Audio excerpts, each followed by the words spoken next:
안녕하세요. 김어준입니다. 지난 주말 김관진 전 국방장관에 이어 임관빈 전 국방부 정책실장도 석방됐습니다. 김관진 전 장관이 구속적부심 청구한 이후 조중동을 필두로 한 보수 매체에서 김관진은 북한이 가장 무서워하는 참 군인이라는 바보 같은 논리를 서로 복사해가며 반복했었죠. 구속적부심으로 석방될 리가 없는데 왜 이렇게까지 구명기사를 쓰나 했었습니다. 아니었습니다.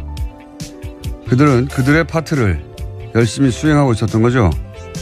몇몇 매체는 이 석방을 법원과 검찰의 갈등이라는 프레임으로 보도합니다. 아니죠. 제발 그렇게 봐주기를 원하는 거겠죠. 군이 군의 기밀 조직을 통해 대선에 개입한 사건이자 전직 대통령과 직접 연결되는 사건의 핵심 책임자들을 그냥 풀어준 겁니다. 이 사건은 검찰과 법원의 법리가 부딪힌 게 아니라 법을 통해 세우려는 새로운 질서와 그 새로운 작동을 막아선 과거 세력의 힘이 부딪힌 거죠. 역사는 이런 힘을 반동이라고 합니다. 반동의 성공은 구체제의 부활이죠. 김원준 생각이었습니다.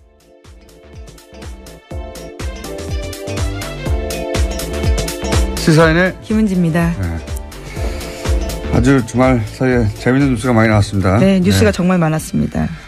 자, 임관빈 정책실장도 풀려났죠? 예, 지난 24일인데요. 김관진 전 장관과 같이 구문 댓글 부대 관련 혐의를 받고 있었습니다. 그런지 구속된 지 13일 만인데 김관진 전 장관이 구속적부심으로 석방되자 임 전 실장도 구속적부심을 청구했고요. 법원이 이를 받아들였습니다. 신광열 수석부장판사는요.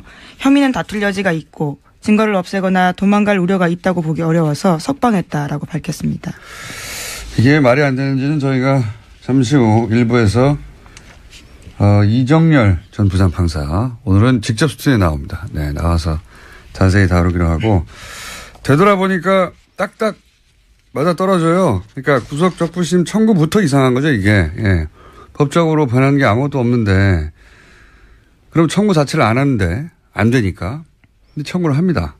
그리고 조선일보를 필두로 북한이 제일 무서워하는 참군인. 예. 제가 계속 바보 같다고 비웃었는데. 근데 조중동이 계속해요. 원래 조중동은 안 될 일은 붙들고 있지를 않아요. 왜냐하면 그러다가 진짜 안 되면 조중동 영향이 없다는 걸 인정하는 거 아니에요. 그런데도 계속 붙들고 있어서 여기 참 이상하다. 이거 컨트롤 타워가 있긴 있는 것 같은데 왜 이러나 억지스럽게. 설마 구속적부심으로? 에이 설마. 그런데 그 양승태 전 대법원장이 직접 꽂았다고 하는 신광열 판사가 그 어려운 걸 해냈죠. 예. 그러면서 또 기사가 나옵니다. 김관진은 청구할 생각이 없었는데 변호사가 하자고 해서 참군이니까 직접 하자고 할 수는 없잖아요. 그리고 또 이어서 상관이 풀려났는데 당연히 부하도 석방돼야 또 청구합니다. 이런 기사가 나오고. 그리고 나서는 이제 주말에는 검찰과 법원의 갈등 이런 프레임이 나왔죠. 하루 종일 포털탑에. 왜 이런 일이 벌어졌냐. 검찰과 법원이 갈등해서 그렇다는 거예요. 그렇게 봐주길 원하는 거죠. 그 다음 포털의 메인은 신광열 판사에 대한 비난 여론이 있었잖아요. 예. 뭐 인터넷에도 그렇고. 여당에서도 그런 비판이 있었습니다. 그러자 신 부장판사를 적폐로 매도한다. 처단 선동하고 있다. 신상털이, 유언비어, 가짜뉴스, 인신공격, 사법부 독립을 침해한다. 뭐 이런 그 비판을 이렇게 몰아가죠. 그리고 이런 비난에도 불구하고 신광열 부장판사는 석방을 결정했다. 부당한 여론 압력에 굴하지 않고 할 일을 했다. 이런 뉘앙스 기사가 또 나오고. 그리고 댓글 부대가 요즘 기승입니다. 아주 딱딱 맞아떨어져요. 그런 일이 벌어졌어요. 이건 그냥 단일 사건이 아니라, 예, 저는, MB의 반격, 예, 구체제의 반격이라고 봅니다. 반동이라고 하죠, 이런 걸. 잠시 후에 다루기로 하겠고, 그러자 전병헌 수석도 기각이 됐죠? 영장. 네, 지난 25일 새벽인데요. 영장 기각됐습니다. 검찰은 롯데홈쇼핑이 방송 재승인을 대가로 전 전 수석이 명예회장으로 있던 한국 e스포츠협회에 3억 원을 후원했다라고 봤는데요. 이에 대해서 서울중앙지법 강부영 부장판사는 범행 가당 여부와 범위에 대한 다툴 여지가 있다면서 구속의 필요성을 인정하기 어렵다라고 밝혔습니다. 또 관련 자료가 대부분 수집돼서 증거인멸과 도주 우려가 크지 않다라고 설명했습니다. 저는 전병헌 전 수석은 MB가 살렸다 그렇게 봅니다. 김관진, 임관빈 석방하다 보니까 형평을 맞추고 이렇게 된 것이다. 재청구하겠죠.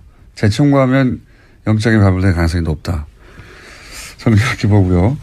또 관련 뉴스가 많으니까 쭉쭉 이어가 보죠. 네, 적폐 사건의 핵심 피의자들이 잇따라서 검찰 소환도 거부하고 있는데요. 박근혜 정부 국정원에서 특수활동비 1억 원을 받은 혐의를 사고 있는 최경환 자유한국당 의원이 내일로 예정된 검찰 조사에 불응하겠다라고 밝혔습니다. 공정하지 못한 수사에는 협조하기 어렵다라는 건데요. 현역 국회의원에게는 불체포 특권이 있습니다. 그렇기 때문에 국회 본회의 표결에서 재적 의원 과반수 출석과 출석 의원 과반수 찬성이 나와야지만 체포가 가능한 상황입니다. 뿐만 아니라 김병찬 서울 용산경찰서장도 검찰의 요구에 출석해달라는 검찰의 요구에 응하지 않고 있는데요. 지난 25일 출석이 예정돼 있었습니다. 하지만 시간이 더 필요하다라면서 검찰의 의사를 전달했다고 하는데요. 김병찬 서장 같은 경우에는 2012년에 댓글 사건 관련해서 국정원과 수시로 통화해서 정보를 줬다라는 혐의를 받고 있습니다. 그러니까 이제 김관진, 임관빈부터 반동이라고 제가 표현했는데 반동의 기운이 아주 과거 인사들 다들 안 나오려고 하는 거죠 지금. 최경환 의원도 안 나오려고 그러고. 그리고 이 의원 원유철 의원 또 사실은 대상이 수사 대상입니다. 대상이 돼 있고 그리고 경찰도 안 나오려고 그래요. 용산경찰서장 김병찬 다들 안 나오려고 하고 있습니다. 네, 여긴 이미 25일 출석이었는데요. 나오지 않았습니다. 지금 이렇게 한 사람 김관진, 임관빈이 풀려난 거 이외에도 전체적으로 다 이런 거대한 움직임이 있다 현재. 긴장이 필요하다. 제가 보기엔 다시 한번 큰 싸움이 시작되려고 한다. 저는 그렇게 봅니다. 다음 뉴스는요. 네, 박근혜 정부 국정원이 검찰의 댓글 수사를 막기 위해서 청와대에 SOS를 보낸 적이 있다라는 이야기도 나왔는데요. 과거 이야기입니다. 핵심 인력을 교체하려고 하는 등 수사팀에 와해시키려고 했던 정황이 드러났다라는 겁니다. 국정원이 당시 청와대에 올린 보고서를 보면 2013년 댓글 특별수사팀의 인적 구성에 심각한 문제가 있다 이렇게 내용을 보고했는데 보고서에는 특수성 검사들이 균형적인 정무 감각이 부족하다라고 평가해놨습니다. 그러면서 당시 특별수사팀장이었던 윤석열 팀장에 대해서는 통제가 안 되는 인사다라고 평가를 했고 또 특정 검사에 대해서는 할아버지가 전라도 출신이라서 원적이 문제가 있다. 또 특정 다른 검사는 대학 시절에 학생운동을 했다라면서 소위 건전 성향 법조인으로 수사팀을 바꿔야 한다라는 이야기를 제안했다라고 합니다. 윤석열 팀장은 통제가 안 된다. 네. 통제가 안 되죠. 네. 그때도 와해시키려고 했고. 네, 2013년입니다. 실제로 그때 그래서 윤지검장 같은 경우에는요, 결과적으로 쫓겨나는 상황이 됐었습니다. 윤지검장만 쫓겨났나요? 네, 최동욱 총장도요. 검찰총장 자체를 날려버렸는데요. 자, 그리고 지금도 사실은, 그런 일이 벌어지고 있는 셈입니다. 본격적으로. 전체 흐름이 그렇다는 거, 자, 다음 수는요. 네, 국정원 업무에 불법 관여한 의혹을 받고 있는 우병우 전 수석에 대해서 검찰이 지난 24일 또다시 압수수색을 벌였습니다. 이번에는 재판을 받고 돌아가는 우 전 수석에게 영장을 제시하고 기습적으로 휴대전화 차량을 압수수색한 건데요. 이제까지 우 전 수석 같은 경우에는 제대로 압수수색하지 않았다라는 비판이 많았는데 이번에는 기습적으로 압수수색을 해서 현재 사용하고 있는 휴대전화까지 확보했다고 합니다. 현재 사용하는 휴대전화? 이렇게 하지 않으면 다 날려버리니까요. 자, 우병우 전 수석은 사실은, 엄청난 확률로, 불가능한 일들이 연속으로 벌어진 분이죠. 통신영장이라고, 원래 이제 수사 대상이 되면 일단 기본적으로, 누구와 통화했는지부터 알아보잖아요. 예. 이거는 안 내줄 확률이 1%도 안 되는 건데 연속으로 안 내줬어요. 예. 네, 그래서 이례적이다라는 보도도 꽤 있었습니다. 그냥 이례적인 게 아니에요. 이건 일어나지 않을 일이 일어난 거예요. 우병우 전 수석과 관련해서는 아무것도 수사하지 못하게 하는, 예. 이제 하도 그러다 보니까 갑자기 들이닥쳐가지고 갖고 있는 휴대전화를 차에서 내리는데 뺏은 거죠. 압수수색한 건데 여기서 뭐가 나올지 모르겠습니다. 이제 우병우 전 수석에 대해서는 검찰도 어떻게든 해보려고 하는데 여태까지 실패해왔어요. 자, 그래서 이런 아무도 모르게 이런 영장 발부해서 아무도 모를 수는 없겠죠. 여하간 갑자기 기습적으로 닥쳤다라는 건데요. 이런 경우는 잘 없는데. 네. 이와 관련해서는 오늘 아침 한겨레 신문 보도가 있는데 이 과정에서 현직 검찰 간부가 우병우 전 수석과 추명호 전 국정원 국장의 연결고리 노릇을 했다라는 보도도 있습니다. 그러니까 내부에 일종의 프락치라고 표현하나요? 뭐 이런 사람들이 있다 보니까 검찰이 굉장히 기습적으로 압수수색했다라고 보는 건데요. 대검찰청에서는 해당 간부에 대한 감찰을 착수했습니다. 알겠습니다. 다음 뉴스는요. 뉴스가 많아요. 네. 국가정보원 댓글 수사를 방해한 의혹 등으로 참고인 검찰 수사를 받다가 숨진 변호사가 있습니다. 국정원 직원이었는데요. 정치호 변호사입니다. 이 변호사의 유족이 사망 경위에 대해서 진상규명을 요구하고 있습니다. 유족과 변호인단이 지난 24일에 기자회견을 열었는데요. 사망 경위에 관한 의혹을 제기하고 철저한 수사를 촉구했습니다.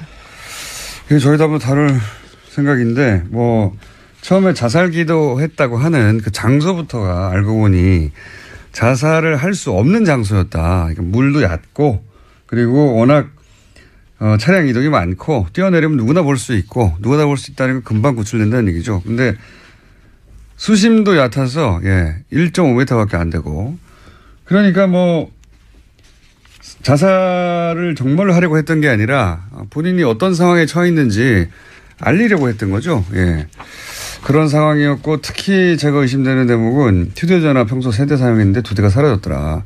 사라진 것만 해도 이상한데 유족이 알고 있는 사라진 전화번호 1대 전화했더니 누가 받았다는 거 아닙니까? 네, 처음엔 받았는데 이후에는 전원이 계속 꺼져 있었다라고 합니다. 받고 이거 정 변호사 핸드폰 아니다라고 끊어버렸다는 거 아니에요. 말이 안 되는 거죠. 그러니까 사망한 이후 누군가 가져갔다는 얘기니까 누군가 가져간 사람과 사망과 연관관계 따져봐야 되고 그 외에 몇 가지 더 있습니다. 이 유가족은 이것이 단순 자살이 아니다. 타살 의혹이 있다. 이런 정황 여러 가지를 지금 주장하고 있고요. 네, 유가족들이 굉장히 저도 만나봤는데요. 아주 적극적입니다. 그래서 모든 이 루트를 따라다니면서 증거를 수집하고 있어서요. 만만치 않은 사건입니다. 알겠습니다. 자, 다음 뉴스는요. 네, 더불어민주당 진선미 의원이 지난 24일에 이명박 전 대통령의 비자금 단서를 확인했다면서 검찰의 재수사를 촉구했는데요. 국회 본회의 자유 발언에서 한 이야기입니다. 2012년 내곡동 특감 수사 종료 사흘 앞두고 발견됐던 이명박 전 대통령의 아들 이시영 씨의 명의의 삼성동 힐스테이트 전세 자금에 대해서 이야기를 했습니다. 자, 이 사건도 자세히 따져봐야 되는 사건이죠. 이게 이제 당시에 내곡동 특검할 때 내곡동 땅을 살 때 현금 6억 원을 가져와서 샀다. 근데 이시영 씨는 당시 무직이고 재산도 3,600만 밖에 없었는데 이걸 어디서 샀냐. 아버지가 준 거 아니냐. 그럼 아버지 통장에도 변동이 없으니까 비자금이다. 이런 얘기고. 그리고 그때 그뿐만 아니라 삼성동에 거주하고 있던 힐스테이트 전세자금도 6억 4천 원이었는데 이것도 역시 본인이 낸 게 아니다. 근데 이 돈은 청와대에서 준 거다 하는 정황이 나왔죠. 청와대의 총무기획관, 거기가 이제 김백준 씨, 소위 이제 평생 이명박 전 대통령의 집사 역할을 했던 여기서 나온 건데 여기서 이제 국권이 나오죠. 네. 2006년 이후 발행이 중지되어 있다라고 하는데요. 국권. 그러니까 아주 오랫동안 묵힌 돈이다라는 거죠. 오랫동안 있던 비자금이 나왔다. 네. 요 사안도 이미 특검이 조사해서 자료가 있으니 빨리 수사해라. 예, 그 비자금 어디서 났냐. 이런 이야기고요.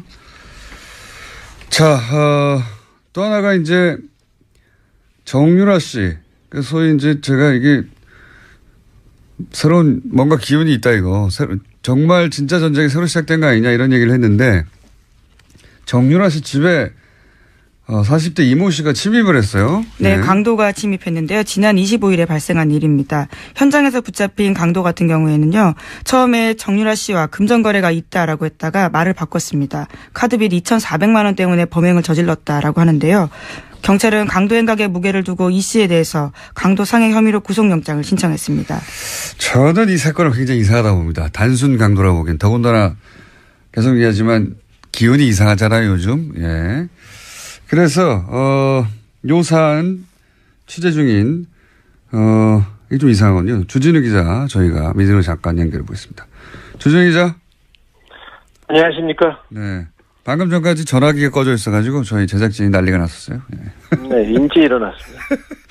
자, 이모 씨가 조사 초기에는 경찰에 정유라 씨하고 돈 문제가 있다고 했다가 나중에는 그게 아니고 카드빚 2,400 갚기 위해서 강도했다 이렇게 번복했는데 이게 단순 강도로 보기에는 이상한 점부터 일단 짚어보면 어떤 게 있습니까? 범행이 발생하자마자 이상하지 않습니까? 그런데 네. 경찰과 그리고 언론에서 일제히 우발적인 범행이라고 발표를 했고요. 그다음에 정유라 씨하고 같이 지내던 이 씨가 크게 다쳤어요.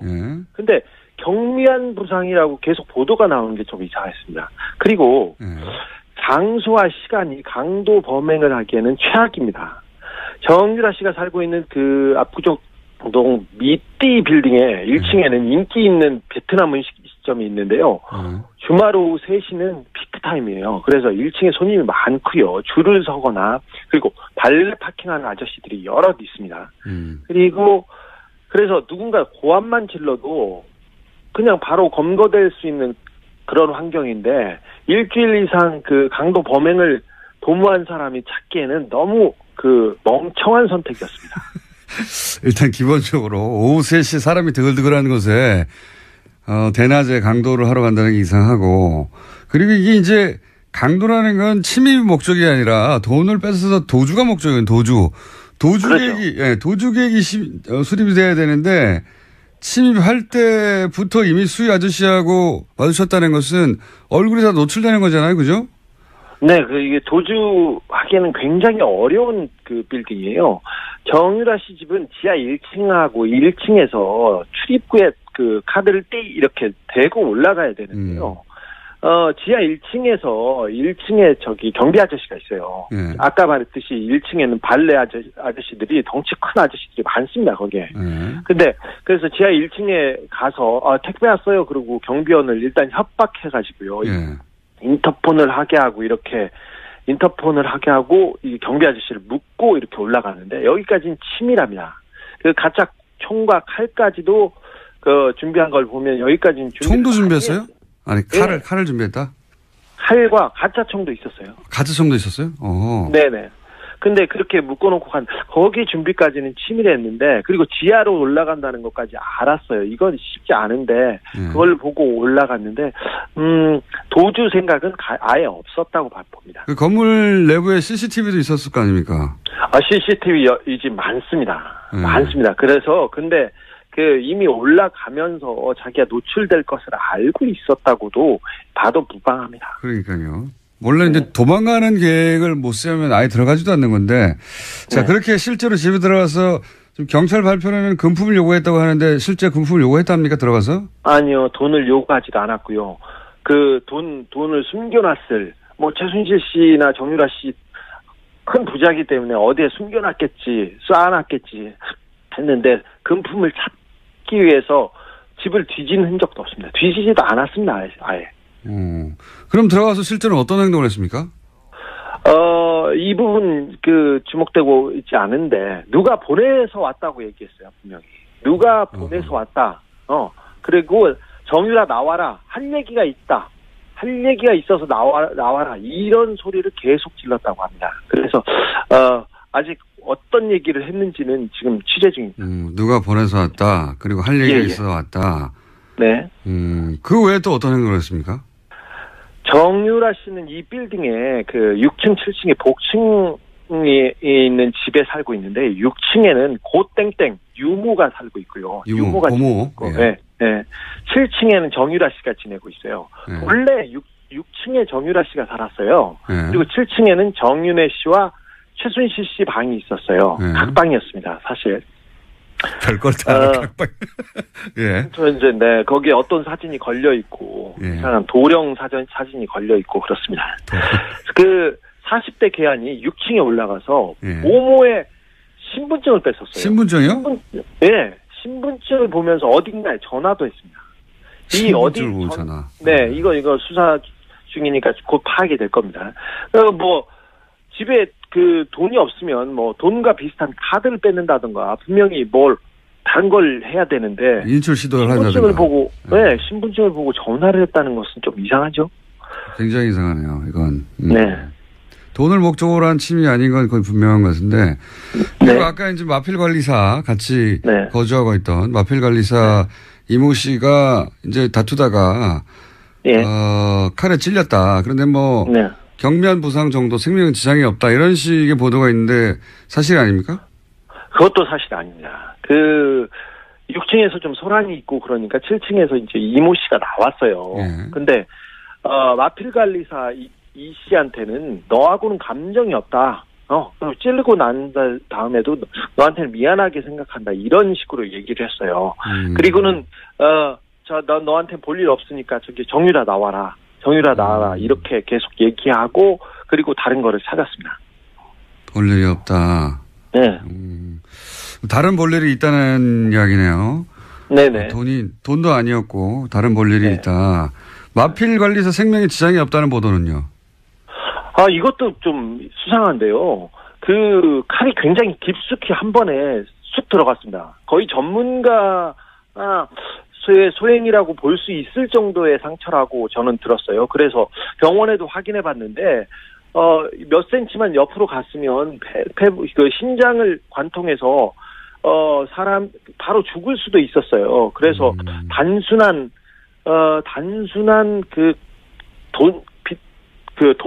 빚 때문에 벌인 범행이 분명히 아니라는 것은 분명합니다. 피가 너무 많이 나서요. 네.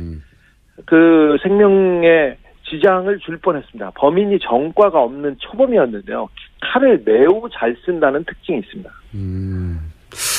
그렇군요. 그럼 신고는 네, 누가 한 겁니까? 신고한 사람도 안 나왔는데. 네. 네, 사실 초범이 이렇게 칼 쓰다가 이거 쉽지 않거든요. 손 다치고 힘든데 이거 말끔하겠습니다. 신고는요.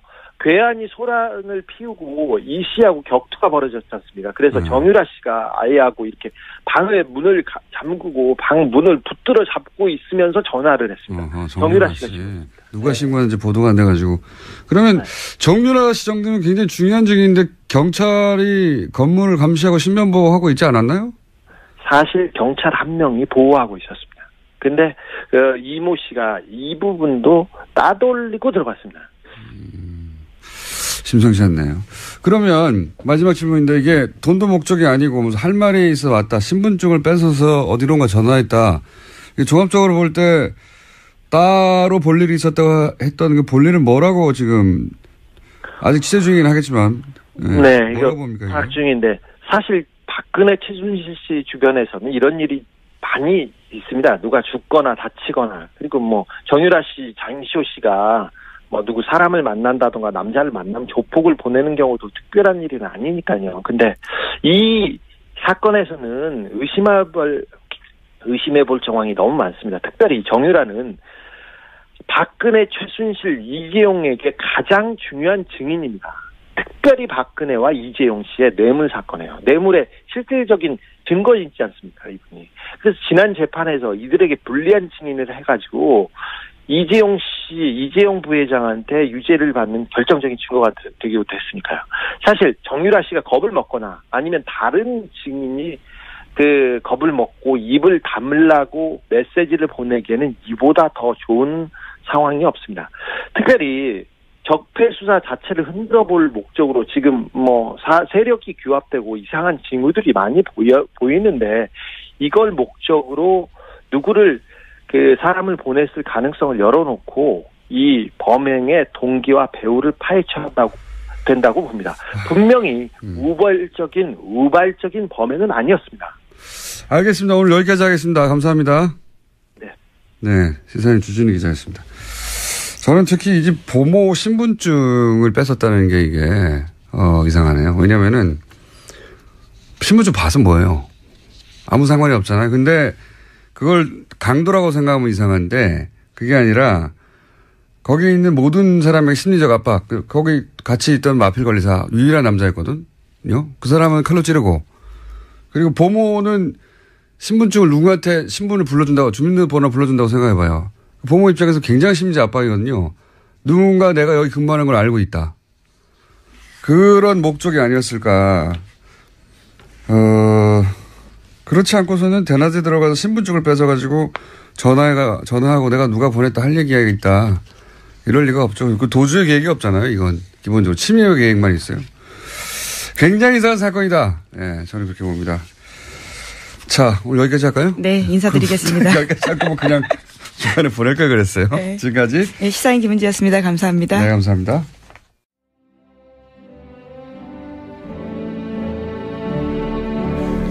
친애하는 국민 여러분, 안녕하십니까. 여러분의 귀염둥이 MB 인사 올리겠습니다. 국민 여러분, 우리나라는 지금 여러모로 위기를 맞고 있습니다. 안보는 위태롭고 경제는 어렵고 정치는 혼란하고 심지어는 법까지도 고무줄매로 왔다 갔다 하고 있습니다. 저는 전직 대통령으로서 지금 이 상황이 참 심히 걱정되는 상황입니다. 그런 확신을 저는 가지고 있는 겁니다. 그까지만 우리가 누굽니까? 어려울수록 강해지는 민족 아닙니까? 이럴 때일수록 아래위가 똘똘 뭉쳤어. 아래위가 손발을 맞췄어. 마음도 맞추고 말도 맞췄어. 이 위기를 극복해 나가야 됩니다. 그런 확신을 저는 가지고 있는 것입니다. 화이팅! 화이팅입니다. 예. 여기까지야. 끝난 거야. 가자. 우리 또 맞춰봐야지. 맞추고 많아. 입도 쪽쪽 맞아야 되고. 간지나! 그래, 간지나, 그래. 아이고, 너 나온 거, 야. 그래, 간지나! 자, 오늘 건 약간 실패인 것 같죠? 김관진 전 장관, 임관빈 전 실장 모두 석방이 됐습니다. 이 사건 저희가 뉴스공장 전속 영장 해설판사 법무법인 동안의 변호사 아니고 사무장 그리고 영장 전담 판사를 실제로 해본 경력을 가진 이정열 전 부장판사 오늘은 스튜디오에 직접 나오셨습니다. 안녕하십니까? 네, 안녕하십니까? 아니 어떻게 스튜디오에 직접 나오겠다고 하셨어요? 이게 저 처음에 공장장님도 서두에서 말씀하셨지만은 좀 이상합니다. 지금 상황이 되게 매우 이상한 상황입니다. 매우 좀 엄중한 상황이 아닌가 싶어서 제가 그렇게 영향력이 있거나 그런 사람은 아니지만 그래도 좀 알고 있는 건 좀 청취자님들께 전달을 해드려야 될 의무가 있지 않나 싶어서 청을 넣었는데 또 여기 사실 출연하고 싶어 하시는 분들 되게 많으시잖아요. 되게 많습니다, 사실. 근데 그렇게 받아주셔가지고 너무 감사합니다. 쪽쪽 뽑으려고 하는 거죠? 예, 준비되어 있습니다. 예. 지난주에 저희가 잠깐 인터뷰를 했어요. 예. 네, 잠깐 인터뷰 할 때, 이런 방식의 석방은 정말 드문 일이고, 네. 구속적부심으로 이제 석방이 된다 하더라도 보통은 이제 영장이 발부됐는데 그 이후에 합의가 됐다더라. 네. 혹은 새로운 유리한, 이제 구속된 사람에게 유리한 증거가 나왔다더라. 네. 그럴 경우에나 되는 건데 지금 아무 일도 없는데 갑자기 석방이 연속으로 돼버렸어요. 그래서 이게 하나도 이상한데 연속으로 된 거 이게 진짜 법리적으로 설명을 시도할 수는 있으나 이 정도 되면 법리 이상의 것이 있다. 그러면서 이제 형사수석 부장 그 자리는 대법원장이 꼭 찍어서 발령한 자리인데 대법원장이 꼭 찍어서 발령한 그 사람이 이 석방을 어려운 석방, 불가능하다고 생각한 법조인들은 석방을 해냈기 때문에 그런 관점에서 이걸 좀 바라봐야 된다. 네네. 거기까지 하셨죠. 예, 그렇습니다. 예. 그러면 이제 금요일 날 하고 또 달라진 점은 김관진 전 장관뿐만 아니라 임관진 전 실장까지도. 예, 임관빈. 네. 임관빈 전 실장까지도 풀려났어요. 예. 더더욱 이상한 거죠. 어마어마하게 이상한 거죠. 그렇죠. 네. 이거 조금 전에 이제 공장장님 말씀하셨던 대로 구속적부심이 사정 변경이라고 하는데 유리하게 이제 변경이 된. 그 법조계에서는 사정 변경이라고 합니까? 사정이 변경되었다는 거죠. 아무것도 아닌데 전문 용어처럼 쓰는군요. 예. 그렇죠. 사정이 변경된 거죠. 예. 그러니까 사정 변경이 없는데 석방 결정을 하니까 종전의 영장 판사의 구속영장 발부 결정을 뒤집는 경우가 그렇게 흔하지가 않다는 말씀을 드렸는데 더 이제 임관빈 전 실장 같은 경우에는 더 한 게 두 사람 사이 석방 결정에 차이점이 하나 있지 않습니까? 돈 내고 나가라는 거죠. 그렇죠. 1,000만 원 보증금 내고. 예. 그래서 이게 사실 이런 제도가 제도 취지는 참 좋아요. 그래서 원래 그 구속을 하는 게 도주 우려가 있거나 증거인멸의 우려가 있을 경우에 하지 않습니까? 그런데 증거인멸의 우려가 없다면 그러면 도주 우려가 설령 있다고 하더라도 돈을 내게 해서 나중에 이제 도망가면 그 돈이 몰수가 되니까. 돈 날릴 걱정 그렇죠. 때문에 못 도망가게 하네. 그러니까요. 근데 1,000만 원 때문에 도망 안 가나요? 좀 액수도 적긴 한데 뭐 그건 지금 별 문제고. 뭐 한 10억 정도 걸었으면 모르겠어요. 그러니까요. 예. 뭐 하여튼. 근데 왜 이렇게 뭐랄까요? 구차해 보이는 1,000만 원 때문에 도망 안 갈 리도 없는데 무슨 1,000만 원 걸고 풀어줬지? 이거 왜 그런 겁니까? 그러니까 일단 제 생각에는 이건 추측인데 당초에 김관진 전 장관에 대한 석방까지는 염두에 뒀던 것 같아요. 예. 그런데 그 다음에 이제 임관빈 전 실장이 또 청구를 하니까 그냥 그림상으로는 사실 상급자가 나갔는데 하급자를 구금해 둔다는 게 이상하잖아요. 지시를 한 사람도 나갔는데. 그렇죠. 그러니까 형평상 풀긴 풀어야 되겠는데 그런데 이제 김관진 전 실장하고 김관진 전 장관하고 임관빈 실장 차이가 뭐냐면 혐의가 정치 관여 부분은 서로 지금 뭐 공통이 돼 있는데 임관빈 전 실장 같은 경우는 뇌물 부분이 있어요. 뇌물 부분. 예. 그러니까 사실 이건 풀기가 어려워요. 더 어렵다. 더 어려워요. 그 다음에 뭐 다른 시간에 기회가 되면 혹시 말씀드릴 수 있을지 모르겠지만 김관진 전 실장 같은 경우에는 법리적으로 무죄다라는 주장을 변호인이 했거든요. 예. 근데 그 주장이 이제 뭐 틀린 주장이긴 하지만 무슨 얘기를 했냐면은 국무위원이기 때문에 무죄다 이런 주장을 했어요. 국무위원이니까 정치 관여할 수 있다. 뭐. 그렇죠. 한마디로 말하면. 네. 그런데 임관빈 전 실장 국무위원도 아니거든요. 그러니까 석방의 논리 자체가 아예 없다. 그렇죠. 예. 그래서 거기 결정을 보면 뭐라고 돼 있냐면 일부 혐의에 대한 다툼의 여지가 있다 이렇게 나오거든요. 근데 일부 혐의가 뭔지를 모르겠어요. 정치 관여를 얘기하는 건지 아니면은 뇌물수수를 얘기하는 건지. 그러니까 워낙 풀어줄 명분이 없으니까. 그럼 돈 내고 나가라. 그렇죠. 하는 제도를 활용했다. 예. 근데 사실 이게 조금 전에 말씀드렸던 대로 제도의 취지는 좋은데 이 유전무죄 무전유죄가 될 수 있거든요. 그렇죠. 그런데 그러기에도 액수도 너무 작아요. 네, 그건 그래요. 그래서 판사들 같은 경우에 이런 제도가 있긴 하지만 우리나라 실상에서는 이거 안 맞는다 해서 잘 안 쓰거든요. 근데 그것까지 이제 쓴 거예요. 그러니까. 하다 안 되니까. 그러니까, 야, 이거 좀 너무한 거 아니냐. 꼭 풀어주고 싶었네요. 꼭 풀어줘야만 했겠죠. 정말로 꼭 풀어주기 위해서 그렇다고 이제 그 수석 부장판사 아무나 되는 게 아니지 않습니까? 그렇습니다. 실력은 좋은 거잖아요. 실력 있어야죠. 그러니까 온갖 끌어다 땡길 수 있는 거는 다 박박 끌어 쓴 거군요. 이게. 그렇죠. 그리고 게다가 실력도 실력이지만 지금 신광열 수석 같은 경우에는 제 기억에 아마 2012년 9월에 고등부장 승진한 걸로 알고 있어요. 그러니까 지금 거의 5년 넘었잖아요. 고참이에요. 고등부장으로서도 좀 있으면 이제 법원장 될 사람인 거예요. 그러니까 실력도 실력이지만 경험도 상당히 경륜도 풍부한 분이죠. 그러니까 이제 저 구석에 있어서 아무도 안 쓰는 것까지 갖다 쓴 거죠.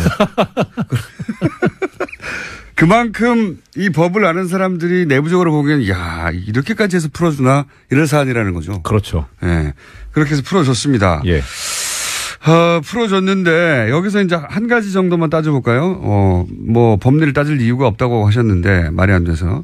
방어권 보장 위해서 풀어줬다고 했잖아요. 김관진 전 장관이. 이게 왜 말이 안 되는 겁니까? 그러니까 보통 이제 방어권 보장을 위해서 석방을 하는 경우에 구속영장 청구를 기각하거나 하는 이유는 뭐냐면 일단 검찰 측에서 이러한 범죄 혐의가 있다고 구속영장을 청구를 하잖아요. 그리고 이제 자료를 제시를 하죠. 소명 자료를. 그럼 보면은 당연히 이제 어느 정도 증명이 되겠죠. 그러니까 검찰이 청구를 하는 거고. 근데 거기에 대해서 피의자 측이 그러니까 영장 청구의 대상이 된 피의자가 사실은 이게 이렇게 된 거라고 자기한테 유리한 주장을 합니다. 네. 그러면서 일부 증거를 또 제시를 해요. 네. 그럼 재판부에서 보기에 이게 변명이 말이 된다. 설득력이 있다. 그 설득력이 있는데 이걸 뒷받침하려면 조금 더 증거를 수집해야 되는데 구금을 해놓으면 구속을 해놓으면 사실 제일 증거를 잘 알고 있는 사람은 피의자 본인이잖아요. 네. 그러니까 이렇게 구금을 해놓으면 검찰은 자유롭게 증거를 수집할 수 있는데 피의자는 구금이 돼가지고 자유롭게 증거를 수집할 수 없으니까 형평에 어긋난다 해서 방어권 보장을 해서 푼다는 거예요. 그러니까 네. 전제는 뭐냐면 증거 수집을 위해서 필요한 거죠. 그렇죠. 본인에게 유리한 증거. 피의자가 말하는 게 말이 되는 것 같은데 피의자한테 유리한 증거를 수집하려면 자의 몸이 돼야 되니까. 그렇죠. 이런 논리죠. 네. 그렇죠. 그러니까 이거는 사실관계 문제하고 법리의 문제가 있는데 보통 이제 다툴 때 혐의를 다툴 때 근데 증거의 문제니까 이건 법리의 문제가 아니고 사실관계의 문제인 거죠. 사실관계를 다투겠다는 거. 내가 그 돈을 줬다. 예. 그랬는데 그 준 증거가 5개쯤 있는데 한 2개밖에 못 모았고 3개 또 모아야 된다. 네. 예. 그렇죠. 뭐 그럴 때 이제 그 세 사람을 만나면서 막 그 증거를 찾아야 되니까. 그렇죠. 예. 예. 그럴 때 내가 보내주는 건데. 풀어주는 건데. 그러니까 그러면은 이 재판부 논리대로 하면 이 사실관계에서 증거 수집에 지금 필요성이 있구나라고 이해는 할 수 있어요. 근데 재미있는 게 이 김관진 전 장관의 변호인이 언론 인터뷰를 하면서 뭐라 그랬냐면 모든 증거가 다 수집돼 있다. 이런 얘기를 해요. 증거 인멸할 이유가 없다 이거죠. 그런 얘기인 것 같아요. 네, 다 수집돼 있는데 검찰도 뭐 증거 인멸할 그 여지가 없지 않냐. 다 수집돼 있는데. 그렇죠. 그래서 증거 인멸 우려가 없다는 취지로 그렇게 얘기를 한 것 같은데 이때의 증거는 검찰 측 증거만 있는 건 아니죠. 모든 증거 다 수집돼 있으니까 그렇죠. 본인들 증거도 다 수집됐다는 얘기도 하죠. 그러니까 방어권 보장의 문제가 아니게 되는 거죠. 자승자박을 해버린 거예요. 자기들도 모든 증거가 다 모여있다고 했는데 뭘 나가서 또 증거를 모으냐. 그러니까 이것을 이렇게 변호인이 주장을 하는데도 방어권 보장 얘기가 나온 거라면 이거는 둘 중에 하나잖아요. 변호인이 주장하는 거를 눈을 감아버린 거예요. 네가 그렇게 설령 얘기는 하지만 그럴 리가 없어. 밖에 또 증거 또 있을 거야. 유리한 증거.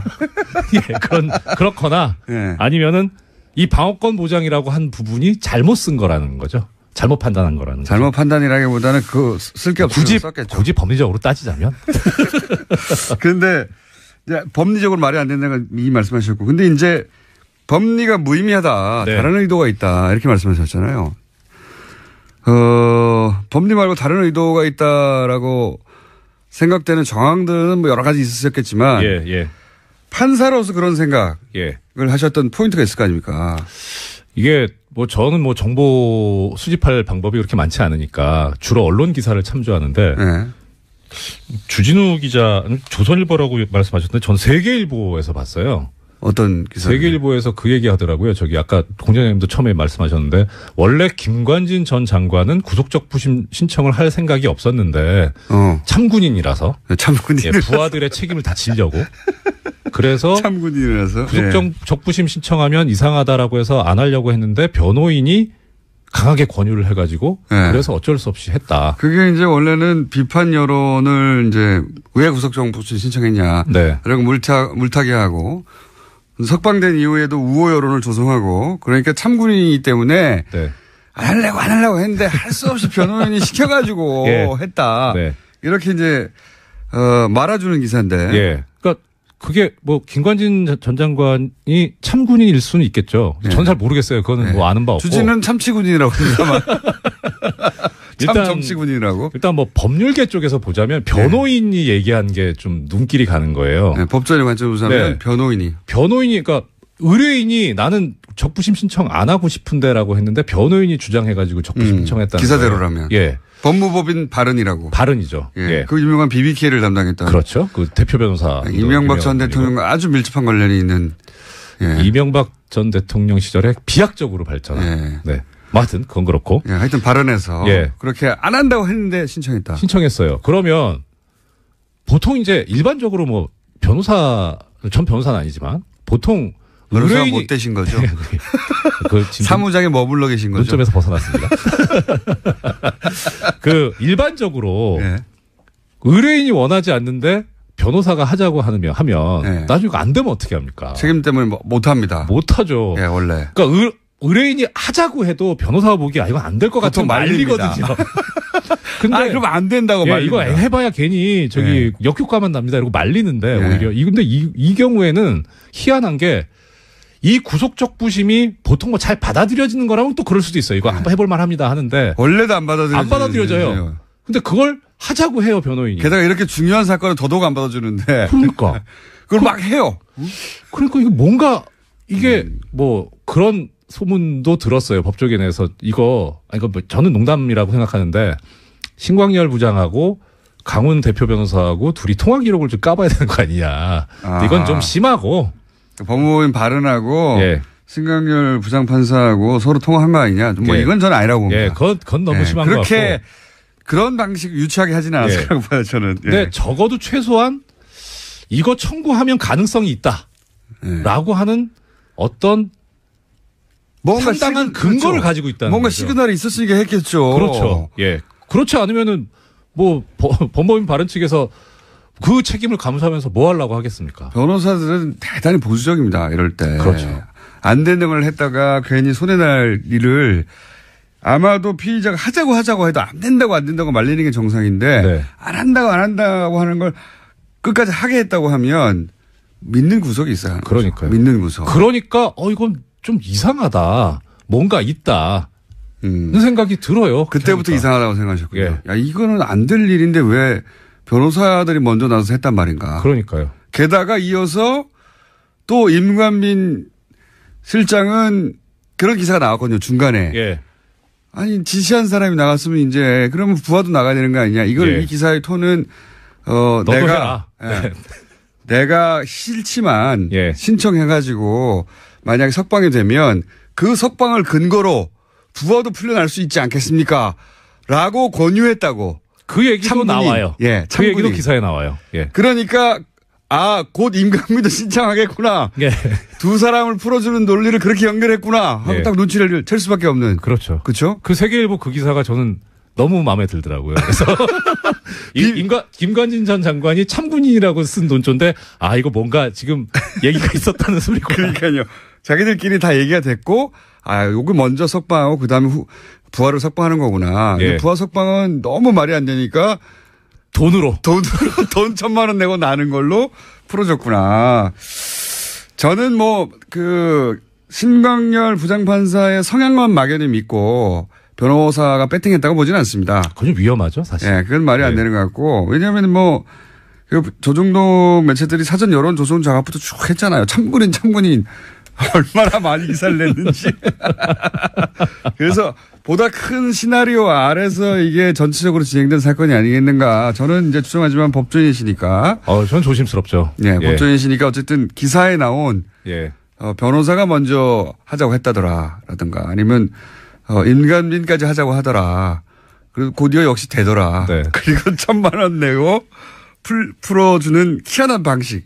이런 경우 보셨어요?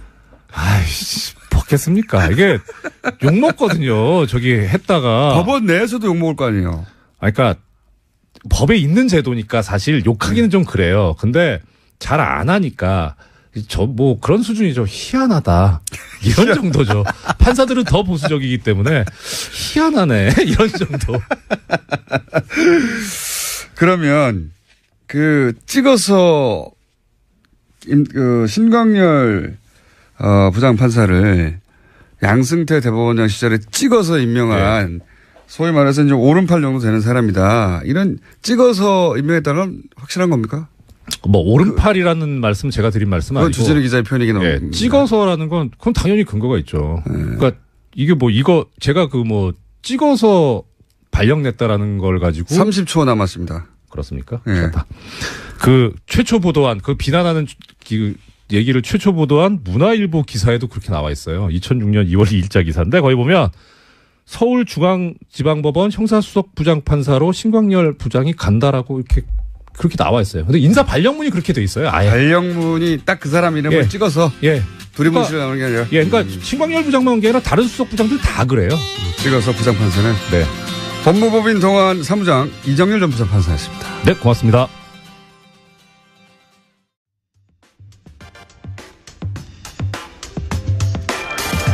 지난주 이 시간에 저희가 조선일보가 포항 지진 후에 우리 원전은 안전하다. 이번 지진보다 250배 큰 지진이면 더 안전하다. 이런 기사 나왔었죠. 그래서 지난주에 저희가 스튜디오에 직접 모신 분입니다. 그때 나오셔서 조선일보가 하는 논리는 경박한 논리다. 반박하신 분인데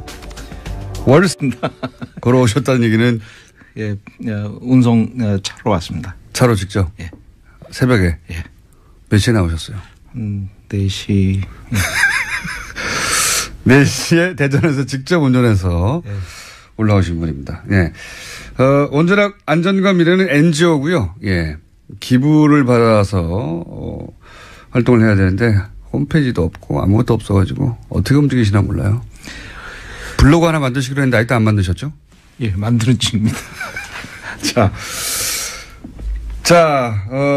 이렇게 이제 뭐랄까요. 지금 현재, 원전을 움직이는 분들의 반대하는 분들은 먹고 살기 힘듭니다. 먹고 살기 힘든다. NGO 외에는 이런 일을 하는 분들이 없다. 이런 말씀 먼저 드리고 나서 그 얘기부터 한번 해볼게요. 2010년, 13년에 원전 비리가 크게 터진 적이 한 번 있지 않습니까? 엄청나게. 예. 그때 부품이 이제 기준에 못 미치는 부품을 공급했다. 근데 알고 봤더니 부품을 공급하는 곳과 부품을 검사하는 곳과 부품을 관리 감독하는 곳과 모두 다 한 통속으로 해먹었다. 이거 아니었습니까? 예, 모든 것이 다 한수원이 움직이는 발주처죠. 발주처의 네. 계약 구조로 움직여지기 때문입니다. 그래서 결국 올라가 보면 돈이 결국은 다 발전 사업자 한 군데서 다 나오기 때문에. 발전 사업자라는 건 한수원. 예. 그래서 그쪽에 패권주의로 나가면 대항할 자가 아무도 없는 거죠. 아무도 없습니까? 예. 그러니까 지금 연구를 하기 위한 돈, 그리고 뭐 정비를 하기 위한 돈, 제작을 위한 돈, 뭐 품질 관리를 위한 돈, 공인 검사를 하는 돈, 다 한 군데 사는 겁니까? 다 거기서 돈이 나옵니다. 규제까지도 일부 돈이 나옵니다. 규제 검사까지도. 그러면 처음부터 끝까지 다 한 군데서 하면 누가 감시합니까? 감시를 결국은 우리나라는 알아서 자발적으로 잘할 것이다. 그런 주의입니다. 원전에 관한 한. 예. 원전에 관한 한 잘 하겠거니. 그러니까 왈가왈부하지 마라. 알아서 잘할 거다. 알아서 잘할 거다. 예, 믿어달라. 그래서 그런 얘기가 나오지 않습니까? 이거 처음부터까지 다 해먹는 거니까 핵마피아 아니냐. 근데 그 업계에 계셨던 분으로서 직접 설계도 하셨던 분으로서 이 표현이 과합니까? 과하지 않은 것 같은데요. 왜냐하면 패권주의가 결국 마피아라는 같은 의미니까요. 같이 해먹는 거잖아요, 다. 아고라님은 적군입니다. 거기서는 예. 오로지. 예. 그러니까 원전 건설에 도움이 되냐? 예. 아니면 뭔가 자꾸 시비를 거냐? 이렇게 딱 나눈다는 거죠. 예. 그러니까 프로페셔널들이 결국 돈을 받고 일을 하는 사람들 아닙니까? 명줄을 끊어버리는 거죠. 대표님은 명줄이 끊긴 상태고요. 몇 년 전에. 몇 년 전에 이미 끊긴 상태고요.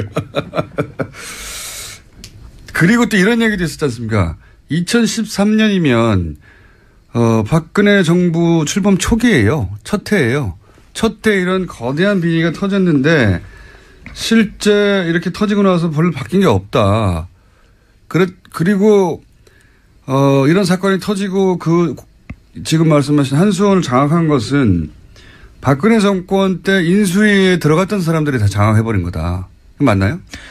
예, 그렇고요. 그분들 거기 들어가는 배경도 사실 그 이전 정권부터 예. 계속 핵 쪽에 일부에 국한된 그런 조직에 의해서 인력이 배출되기 때문에 그런 층층이 내부적인 네트워킹이 아주 강하게 있었던 거죠. 그래서 그게 내려온 겁니다. 그래서 인수위에 들어갔고 그때부터 이제 박근혜 정권 때 좀 더 강하게 이분들이 드라이브를 하게 됐죠.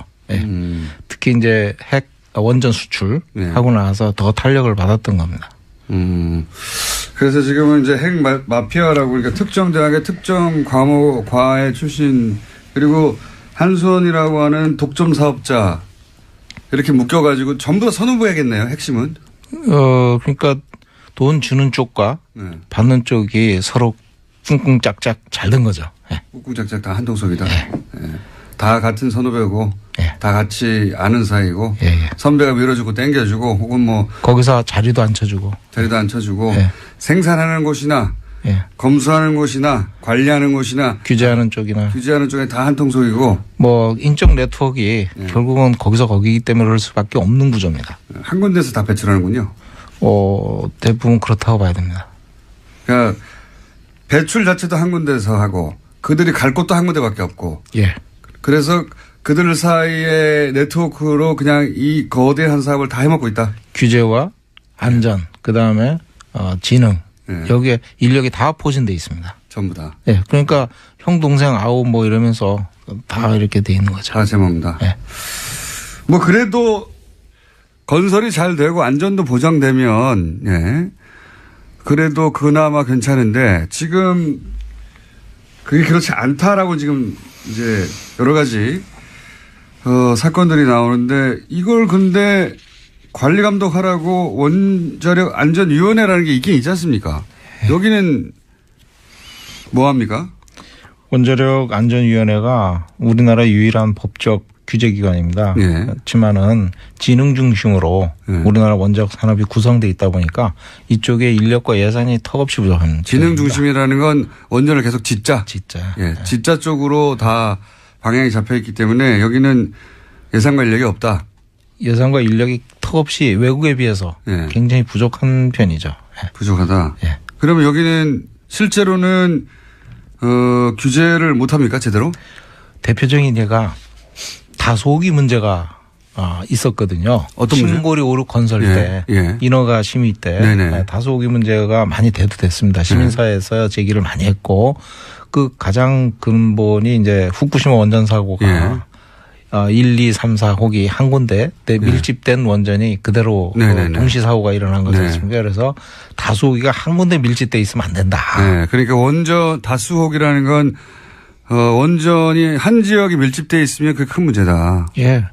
그런데 후쿠시마 원전 사고 일어났을 때 그게 교훈으로 널리 전파가 됐거든요. IA에서도 계속 권고를 하고 있고. 서로 떨어뜨려라. 짓더라도. 그런데 작년 신고리 5륙호기 건설을 들어갈 때 심의 때 최종 결정하는 과정에서 벌써 5년 6년이 지났지 않습니까? 이제 연구가 하겠대요. 다수호기 문제에 대해서. 승인을 해주고 난 다음에. 승인을. 그게 문제라고 했는데 일단 다수 5, 6호기라는 건 이미 1, 2, 3, 4호기가 있는데 그 해당 지역에 5, 6호기를 또 진다는 거 아닙니까? 그렇죠. 그런데 이렇게 한 지역에 밀집되어 있는 건 위험하다고 계속 얘기했는데 이제 연구를 하겠다고. 그 5, 6호기. 허가 해준 다음에.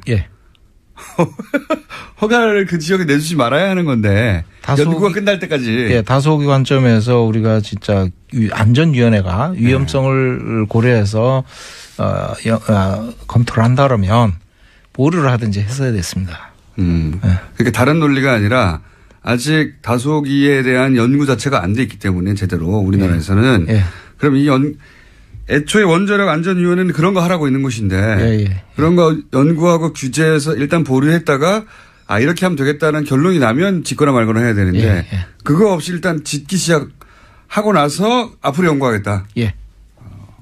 여기는 그럼 인력 구성은 어떻게 됐습니까? 연구자들 중심인가요? 아니면 뭐 실무자들 중심인가요? 원자력 안전위원회가 이제 공무원들이 있고요. 공무원들이고. 그다음에 거기에 안전 전문위원들은 이제 주로 교수들. 그다음에 이제 전문가들이 들어가 있습니다. 근데 이제 다 이렇게 서로 네트워크로 돼 있는 분들이죠.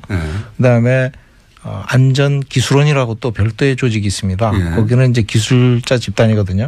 거기서 이제 지원을 하게 돼 있는데 거기서 어떤 결론을 내도 사실 원자력 안전위원회가 공무원 사회고 지시받고 뭐 움직이지 않아야 되는데 지능 중심으로 인력이 구성되다 보니까 뭐 말할 필요가 없는 거죠. 어떤 결론이 나더라도 항상 건설을 하는 쪽으로 결론이 난다는 거예요. 이 위원회에서는. 그래서 기술자 집단인 원자력 안전 기술원 그쪽에서 어떤 결론을 내면 그거의 독립성을 인정을 해줘야 되는데 자기네들이 검토 승인을 한다는 거예요. 그러니까 기술원이 어떤 결론을 내더라도 계속 짓는 쪽으로만 원자력위원회는 지금까지 그렇게 종합 결론을 내왔기 때문에 있으나 마나하는 거 아닙니까 그러면. 결국은 그렇게 된 거죠. 실제로는. 위원회라고 하는 장치는 존재하나 이 안전위원회가 정말로 규제기관으로서 역할을 한 적이 없다. 뭐 꼭 그렇지는 않습니다. 꼭 그렇지는 않고. 있는 경우는 뭐가 있습니까? 뭐 나름대로 후쿠시마 후속 대책도 만들려고 노력을 했고요.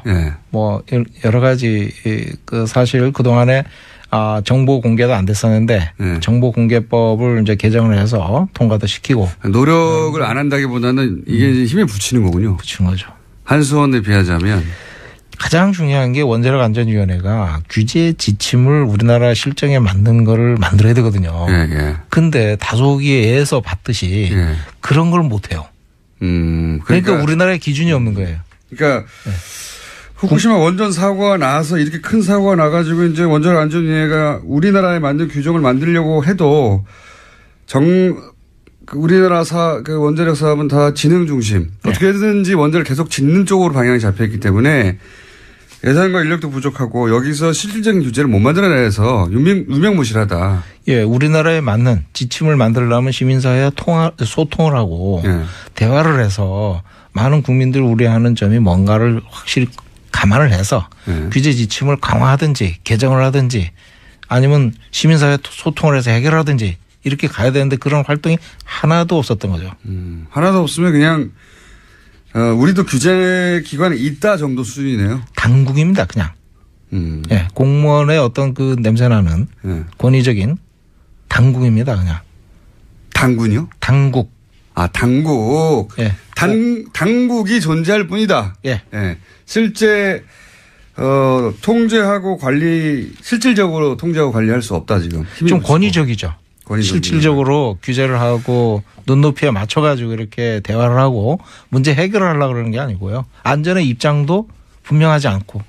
그러면 후쿠시마 원전 사고가 난 다음에 우리가 내세운 대책이 뭡니까 실질적으로. 그때는 이제 저도 처음에는 다 무너져서 그런 줄 알았더니 무너진 게 아니라 전기가 끊겼다는 거 아닙니까.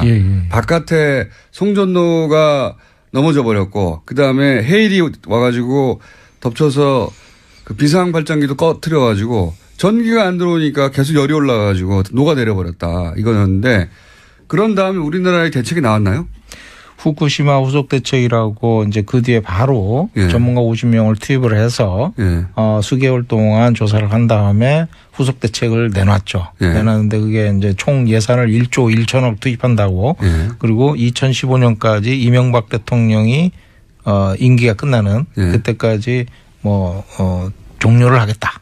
이렇게 되어 있었죠. 계획은? 그렇게 보고를 했죠. 그런데 실제로는 어떻습니까? 실제로는 아직도 진행 중입니다. 지금 2017년인데 여러 가지 이유가 있습니다. 그게. 그러면 그때 무슨 차량을 구매해서 어떻게 한다 비상용 차량이었던가요? 그때 뭐였죠? 이제 어떤 강력하게 드라이브를 했었던 것 같아요.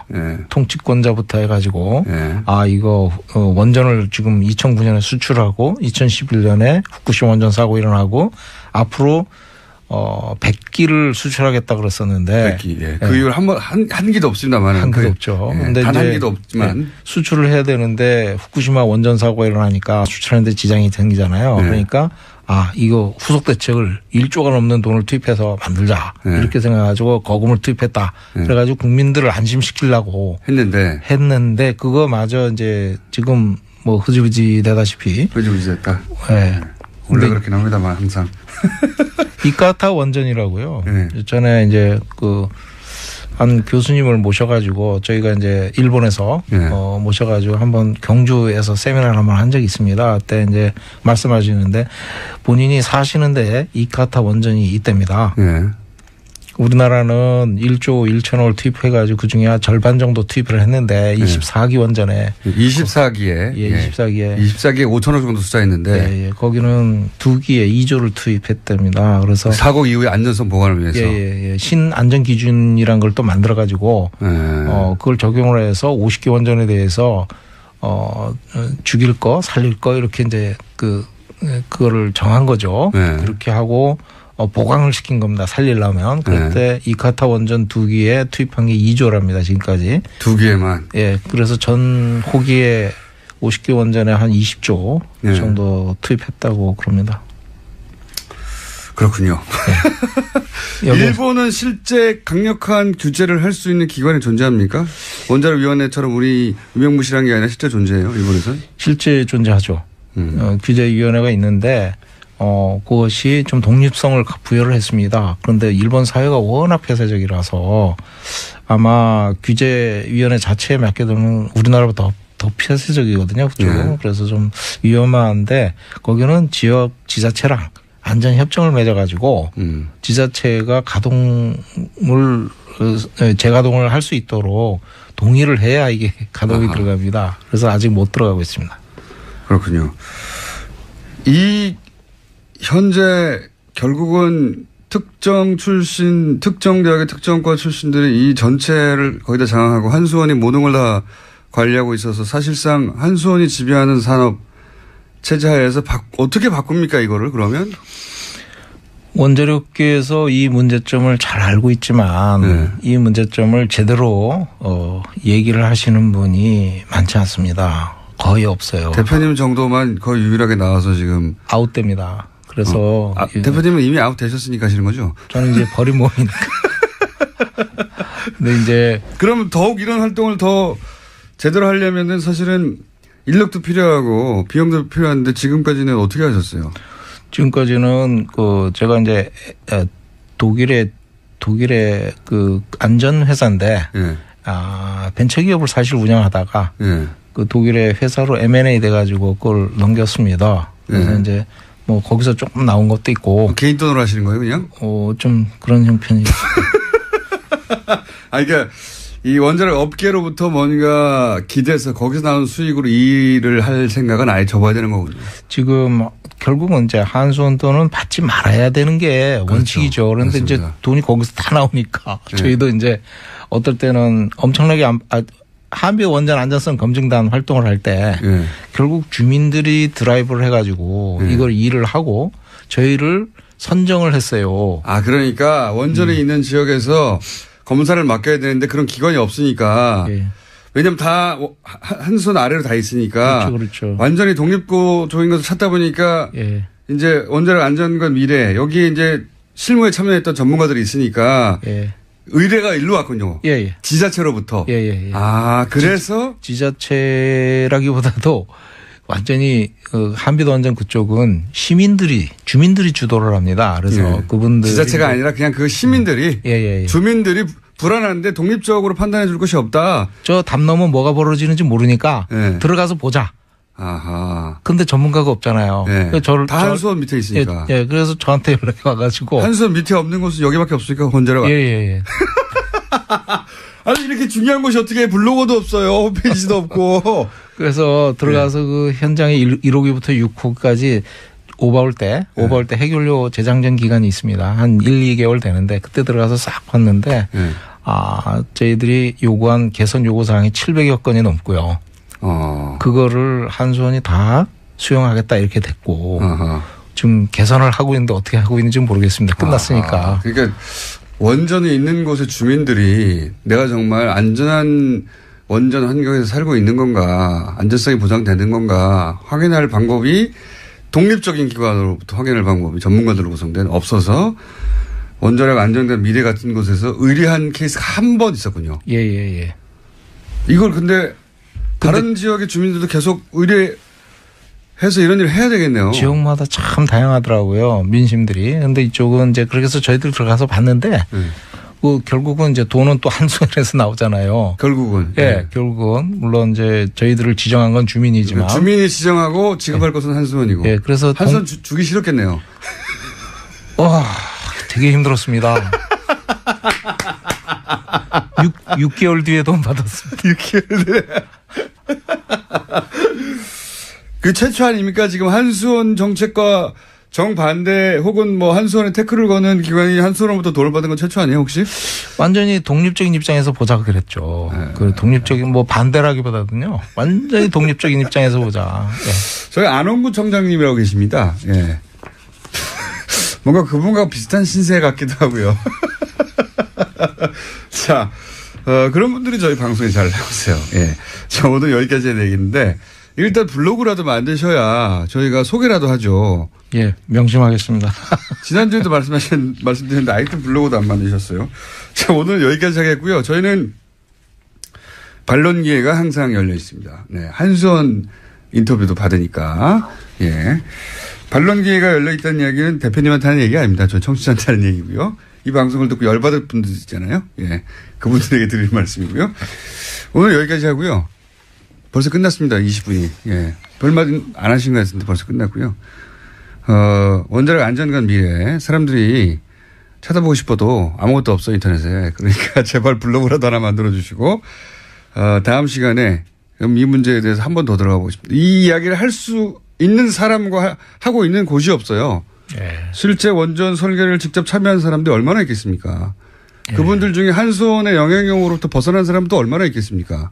없어서 저희가 계속 모시는 겁니다. 자, 오늘 여기까지 하고 다음에 꼭 블로그 만들어주세요. 예.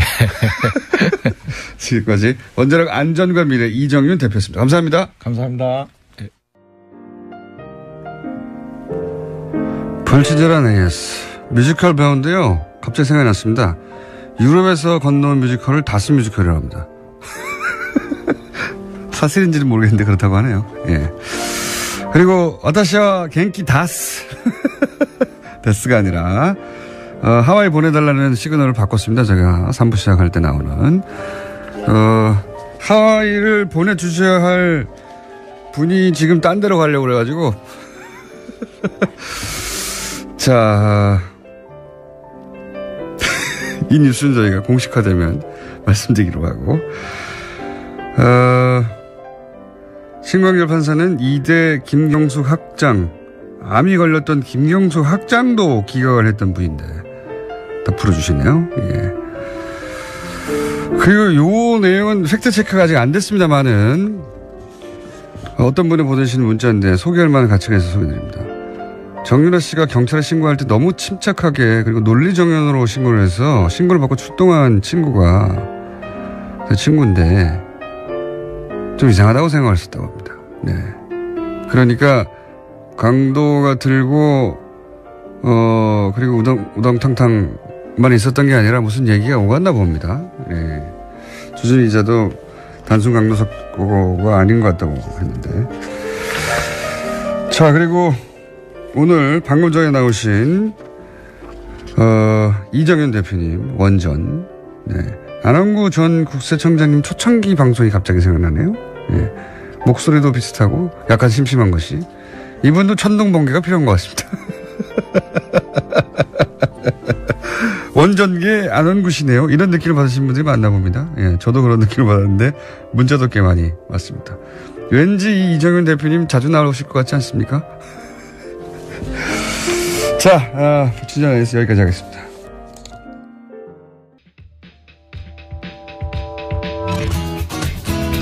정치인 해외 순방이 많죠. 네, 동행한 기자나 본인 입으로 방문 성과가 전해지는데요. 뉴스공장에서는 앞으로 이 해외발 순방 뉴스 팩트 체크를 해보려고 합니다. 네.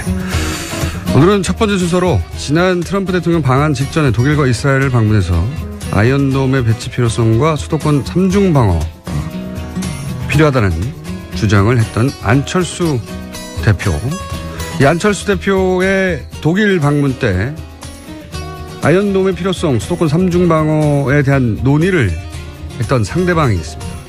독일 안보 전문가 헤센 평화갈등연구소의 한스 요하임 슈미트 박사 직접 연결해 보겠습니다.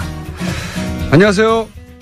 Good morning. 안녕하세요. 먼저 이 헤센 평화갈등연구소는 어떤 것이고 본인은 어떤 연구를 하고 있는지 설명 좀 부탁드립니다. 네, 설명을 해드리자면 저희 연구소는 독일 및 또 유럽에서 가장 큰 평화 갈등 연구소로서 지금 현재 80여 명의 직원들을 운영을 하고 있습니다. 그리고 한 50명에서 60명 정도의 과학자가 같이 저희와 함께 프로젝트를 하고 있고 6개 연구 부서가 있습니다.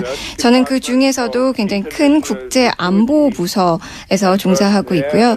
저는 전문가로서 이제 전체 국제적인 그런 무력과 관련해서 그리고 EU 내에서의 군 통제와 관련해서 연구를 하고 있고 또 한반도의 이런 비핵화와 또 핵 관련해서 연구를 하고 있습니다. 그렇군요. 제가 듣기로도 이제 한반도 문제하고 핵 안보 분야 전문 수석 연구원으로 제가 알고 있었는데 그런 연구를 하시는 분이고 그런데 이제 한국에서 공매당 안철수 대표가 지난 11월 4일 독일을 방문해서 프랑크푸르트 한 식당에서 만나 오찬을 한 것으로 보도가 됐습니다. 당시 만남이 어떻게 이루어진 거죠? 네, 그때 당시 안철수 대표의 요청이 있었기 때문에 만나게 된 것입니다. 그래서 프랑크푸르트에서 한국 정부와 또 프랑크푸르트 내에 있는 이 영사관 쪽을 통해서 저희가 만나게 되었고요. 그때 당시에 안 대표는 안보와 관련해서 이제 질문들이 있고 또 같이 논의를 해보고자 하면서 만났었습니다. 그래서 이스라엘에 있는 아이언돔을 방문을 할 예정이었기 때문에 또 미사일 방어 체계에 대해서도 굉장히 궁금해했습니다. 국내 언론을 통해서 전해진 당시 안철수 대표의 발언 내용을 보면 수도권에 3중 방어망이 필요하고 그래서 이를 위해서 이스라엘 아이언돔 시스템 도입하는 것이 좋겠다 이런 발언이 있었다고 하는데 이에 대해서 박사님은 어떻게 답변을 하셨는지. 네, 아이언돔 같은 경우에는 제가 봤을 때는 서울이나 또는 인근 지역의 인구들을 보호할 수는 없을 거라고 생각을 합니다. 제 생각에는 이게 그저 뭔가 효과가 있다면 플라시보 효과 정도만 주지 않을까 생각을 하고요. 정치인들도 그걸 잘 알고 있다고 생각을 합니다. 그저 아이언돔이 주는 효과 같은 경우에는 제한적인 방어만 수도권 지역에게는 제공을 할 수 있다고 생각하고 만일에 북한이 아주 제한적으로 공격할 경우에만 도움이 되지 대대적인 공격일 경우에는 이게 오히려 문제가 될 수도 있다고 생각을 합니다. 결국에는 이런 아이언돔 같은 경우에는 큰 규모의 공격일 경우에는 방어가 전혀 되지 못하고 제한적인 방어만 제공을 할 수 있지 않을까 생각합니다. 안철수 대표를 만났을 당시에 그렇게 답변을 하셨습니까? 네, 제가 그렇게 안철수 대표에게도 설명을 했습니다. 사람들에게 심리적인 안정감만 가져다 주지 않을까라고 얘기를 했었고 정치인들도 그 부분들을 익히 알고 있을 것 같습니다. 그리고 이 아이언돔이라는 것 자체도 굉장히 비쌉니다. 게다가 3중이라는 말씀을 하셨는데 3중으로 하더라도 제한적인 방어만 제공을 하지 않을까 싶고 그 제한적이라는 의미에서도 아주 소규모 공격일 경우에만 도움이 될 것 같습니다. 결국에는 정치인들이 뭔가를 했다라고 보여줄 수 있는 이런 플라시보 효과이지 않을까 생각합니다. 보도되기로는 전술핵에 대한 이야기도 나눈 것으로 안철수 대표가 보도됐습니다. 그날 전술핵에 대해서 안철수 대표는 어떤 주장을 했고 그리고 박사님은 이 한반도 전술핵 재배치에 대해서 어떻게 말씀을 하셨는지요? 네, 그때 당시 안철수 대표가 그 듀얼키 체제에 대해서도 물어봤었습니다. 그래서 유럽 내에서의 일부 나토 회원국들이 미국의 전술핵을 이제 듀얼키 시스템으로 설치를 하고 있기 때문에 그런 내용을 논의를 했었고요. 그 전술핵 재배치와 관련해서는 직접적으로 북한이 한국에 대해서 핵 위협을 하지 않는 한 저는 대한민국에는 딱히 필요하지 않다는 의견입니다. 트럼프 대통령의 현재 그 핵 보유 또는 핵 무기에 대한 전반적인 그 정책에 대해서도 저희가 같이 얘기를 했었습니다. 그래서 미국 측에서 지금 확대 억제에 대해서 논의를 하고 있고 이것을 지금 검토하는 것으로 제가 알고 있기 때문에 이런 부분들이 미국이 어떻게 결정을 하느냐에 따라서 한국이나 일본에도 영향을 미칠 수 있기 때문에 그 이후에 논의가 돼야 되지 않을까 생각합니다. 하지만 그 전까지 지금 현 상황으로서는 전술핵 재배치가 한국에는 딱히 필요하지 않지 않나라고 제가 안철수 대표에게 얘기를 했었습니다.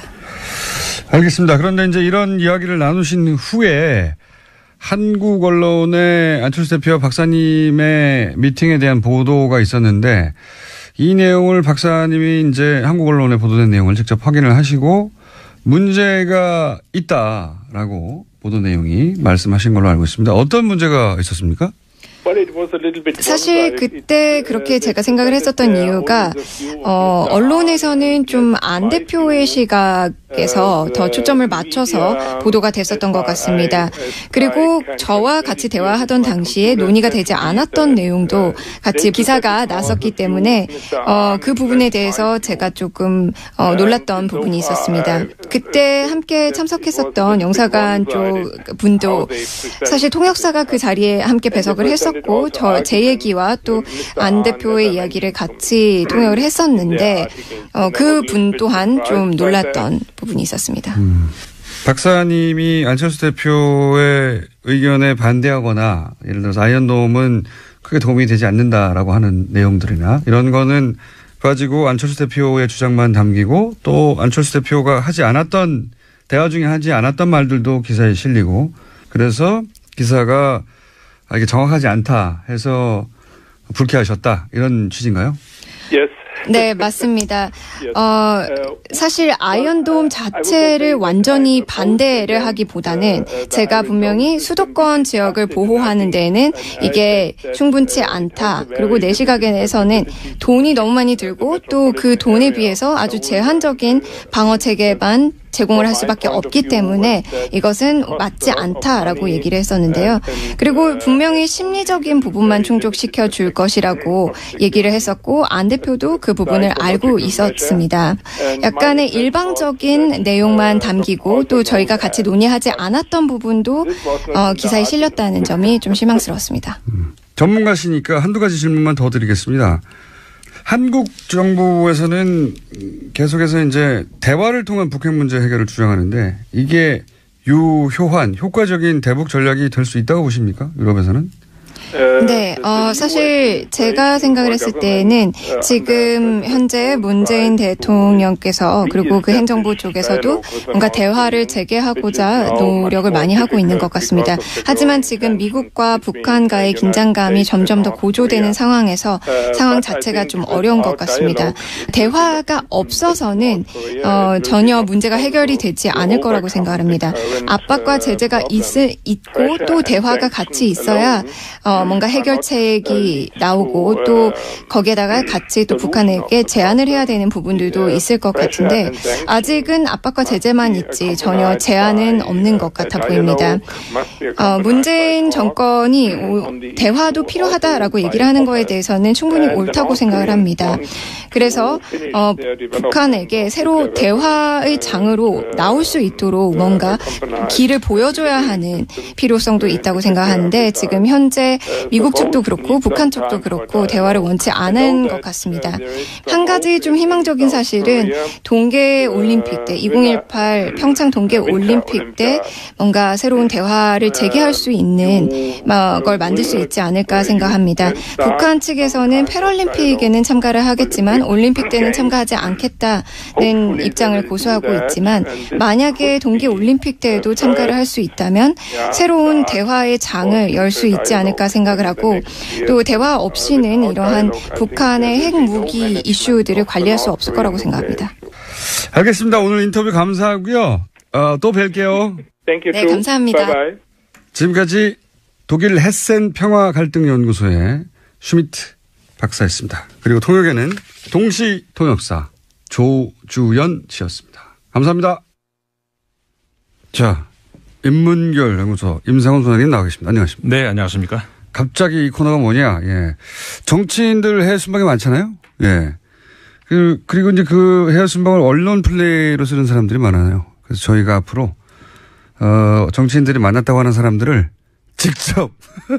직접 연락해가지고, 인터뷰를 해볼까 싶어서, 지지난주부터 저희가 글로벌 팩트체크에 들어갔습니다. 그래서 네. 이제 쭉 최근에 이제 뭐 미국 가서 누구 만났다, 또 어디 뭐 유럽 가서 누구 만났다 하는 아무도 팩트체크 안 하잖아요. 네. 저희는 하려고요. 그래서 쭉 메일을 보냈는데 그중에서 가장 먼저 가장 적극적으로 답장이 온 분이 이분이에요. 요지는 본인이 인터뷰한 취지와 다르게 한국 기사가 나왔더라. 네. 아마 이 연구소 혹은 동료 중에 한국인들이 있나 봐요. 그래서 당연히 인터뷰를 했으니까 한국 기사들 쭉 모아서 봤을 거 아닙니까? 나 이렇게 말 안 했는데 혹은 뭐 내가 한 말은 왜 빠졌지? 혹은 안철수 대표는 이런 말 안 했는데 이렇게 자기가 보기에는 기사가 너무 이상하게 나가지고 화가 나가지고 네. 저희한테 뭐 한국 언론과 다시는 인터뷰 안 한다고 그래서 제가 뉴스 공장을 주변에 물어봐라 한국인들에게 그랬더니 거기는 할만하다. 답이 왔어요. 인터뷰 빨리 하자. 그래서 인터뷰가 이루어졌고 첫 순서였습니다. 이분은 말은 길게 했는데 요지는 그겁니다. 내가 인터뷰한 것과 다르게 나왔다. 하지 않은 말. 내가 한 말은 빠지고 안철수 대표는 안 한 말이 들어갔더라. 이런 요지죠. 예. 그러니까 아이언돔이 우리나라에서는 쓸모없다 거의. 네. 이런 얘기를 했는데 뭐 이 안에 보니까 좀 몇 가지 좀 그 포인트가 있는 것 같아요. 잠깐만요. 네. 앞으로 임상훈 소장님이 글로벌 팩트 체커 센터의 소장님을 가끔씩 하실 겁니다 이제.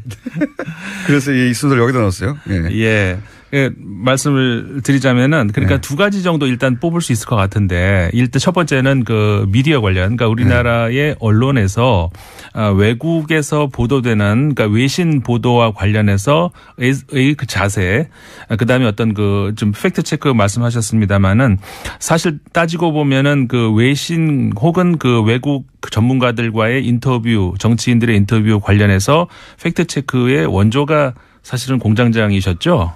맞아요.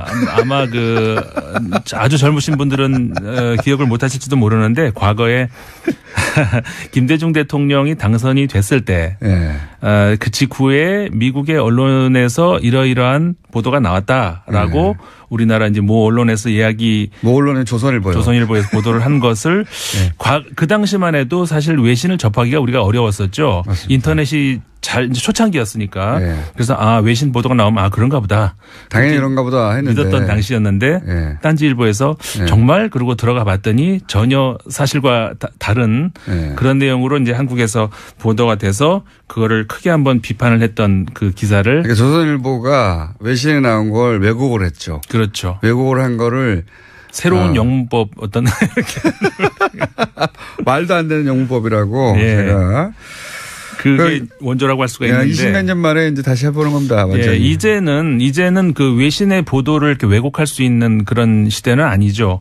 저도 그 다른 방송에서는 그 외신에 보도된 한국 소식들을 이렇게 전하고 있습니다만은 제가 이야기를 해도 누군가가 아무나 그 바로 그 체크 들어갈 수 있어요. 그렇죠. 저한테도 그 많은 전문가들이 문자가 옵니다. 그거 어느 기사냐. 그럼 제가 저 사이트를 알려드려요. 그럼 들어가서 확인할 수 있거든요. 그렇죠. 그러시기 때문에. 근데 이제 특히 정치인들의 이런 인터뷰나 주장들은 팩트체크를 안 해요. 이게 어려운 이유가 그러니까 지금 같은 경우도 안철수 대표 같은 경우에 이제 그 전문가하고 이번에도 그 슈미트 박사하고 독일 연구소의 이제 박사님하고 이제 인터뷰를 했다 이거예요. 예. 그렇게 되면은 이제 그 일단 공개된 어떤 그 인터뷰도 있을 거고 그다음에 이번의 경우도 비공개 장소로 들어가서 이제 두 분이 이제 토론하는 이런 거를 통역사하고 들어가 있을 텐데 그러면 우리나라 언론에서는 들어갈 수가 없는 거 아니에요? 그러니까 결국은 그 해당 그 당에서 주는 보도 자료. 이번에는 그런 케이스라기보다는 같은 자리에서 했던 이야기인데 다르게 나갔다는 거예요. 요지는. 요지는 그거고. 예, 요지는 그 기자도 따라갔는데. 기자도 따라갔어요? 예, 기자도 따라갔는데 충분히 전달되지 않았거나 취지와 다르게 갔거나 하지 않은 말. 본인이 한 말은 빠지고 상대방이 안 한 말은 들어가고. 그러니까 보도 자료만 나온 게 아니라 실제 기자도 갔는데도 그렇다. 예. 그건 더 심각한 문제. 더 심각한 문제죠. 예. 그래서 이제 설마 이 한스 요햄 슈미트 독일 헤센 평화 갈등 연구소의 박사를 인터뷰하라. 저희는 합니다.